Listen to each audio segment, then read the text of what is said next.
Barchaga assalomu alaykum do'stlar. Sizlarning boks жаңалыктары videoni бастамас turib арнаға тіркеліп, видеоға лайк басуды unutmangizlar. Ең соңғы жаңалықтар тек қана бізде болады. Жәнібек Әлемханұлы мен Садриддин Ахмедовтың статистикасы ақырғы жекпе-жектері жайлы бір көріп шығайық. Садриддин Ахмедов пен Жәнібек Әлемханұлы кәсіпқой бокстағы соңғы жекпе-жектері мен болашақ жоспарлары туралы мәліметтерді жариялаймыз. Садриддин Ахмедов жекпе-жектер саны 16, жеңістері 15, нокаут пен жеңістері 13, тең ойындар 1, жеңілістер 0, салмақ дәрежесі алғашқы орта салмақ. Кәсіпқой мансабы 2018 жылдан бері.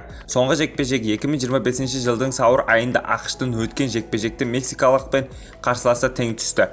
Жәнібек Әлемханұлы қазақ стиль. Жекпе-жектер саны 17, жеңістері 17, нокаутпен жеңістері 12, жеңілістері 0, салмақ дәрежесі орта салмақ. Кәсіпқой мансабы 2016 жылдан бері.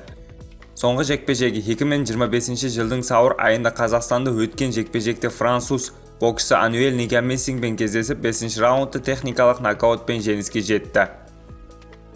Садриддин Ахмедов Soldiers of K соңғы жекпе-жегі 2025 жылдың 19 сәуірінде Калифорния штаты Камерис қаласында өткен жекпе-жекте мексикалық Элиас Эспадеспен кездесіп 10 раундтық кездесуде тең нәтиже тіркелді. Келесі жекпе-жегі қазіргі уақытта келесі жекпе-жегі жоспарланбаған. Жәнібек Әлемханұлы соңғы жекпе-жегі 2025 жылдың 5 сәуірінде Астана қаласында Брейс аренада француз боксшы Ануэль Нигамесингпен кездесіп 5-ші раундта техникалық нокаутпен жеңіске жетті. Келесі жекпе-жегі қазіргі уақытта келесі жекпе-жегі жайлы жоспарланбаған, бірақ алда болуы мүмкін. Жәнібек Әлемханұлының жекпе-жекке қарсы Хамза Шиираз Карлос Адамес бар жекпе-жекке шақырып тұр. Ол алды қалай болады, оны бірге көретін боламыз. Сіздермен бокс жаңалықтары болды. Арнаға тіркеліп, видеоға лайк басуды ұмытпаңыздар. Ең соңғы жаңалықтар тек қана бізде болады.